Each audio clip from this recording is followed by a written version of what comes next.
Ang susunod na programa ay rated PG. Ito ay nangangailangan ng patnubay at gabay ng magulang para sa mga batang manunood. Dumating na ang kinakatakutan ni Moira dahil mabubuking na ang pinakatago-tagong sikreto niya tungkol sa tunay na pagkatao ng nag-iisa niyang anak na si Zoe. Matinding karma ang dumating kay Moira dahil nabagsakan siya ng kisame dulot ng napakalakas na lindol kaya nasa kamay ni Annalyn kung mabubuhay pa siya o mamamatay. Ayon kay Doc Lindon, nagkaroon ng pagdurugo sa loob ng utak ni Moira kaya kailangan itong butasan para mailabas nila ang pressure pero wala silang tamang kagamitan. Kaya sinabi ni Annalyn na mag-improvise sila para mabutasan ang pamumuo ng dugo sa loob ng utak ni Moira kaya binalikan ni Doc Lindon ang barena na nakita niya.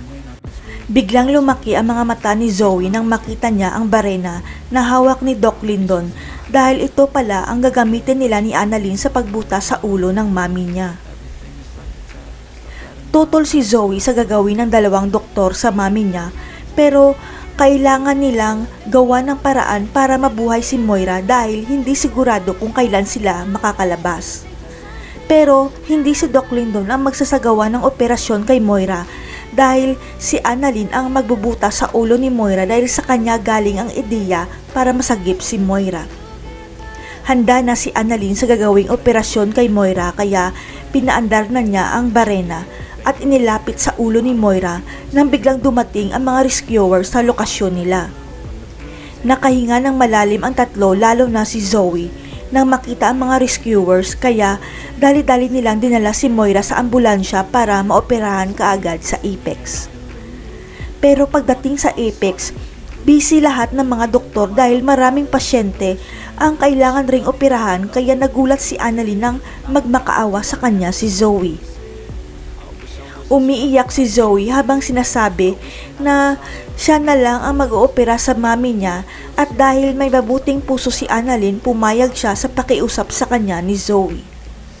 Subalit, kailangan ng dugo ni Annalyn sa gagawing operasyon kay Moira, kaya si Zoe ang nag-alok na siya ang mabibigay ng dugo sa mami niya para mas madali.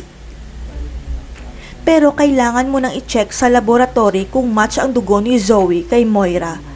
Kaya nagalit si Zoe dahil anak naman siya ng ooperahan pero walang magawa si Zoe kundi maghintay. Nang biglang kinausap si Zoe ni Doc Ray at sinabi nitong hindi match ang dugo mo kay Moira kaya hindi pwedeng mag-donate si Zoe sa sarili niyang inang si Moira. Ang hindi alam ni Zoe, ipinasa ni Doc Ray ang DNA sample niya sa kaibigan niya dahil nagtaka ito kung bakit hindi sila match ni Moira at laking gulat niya sa lumabas na resulta.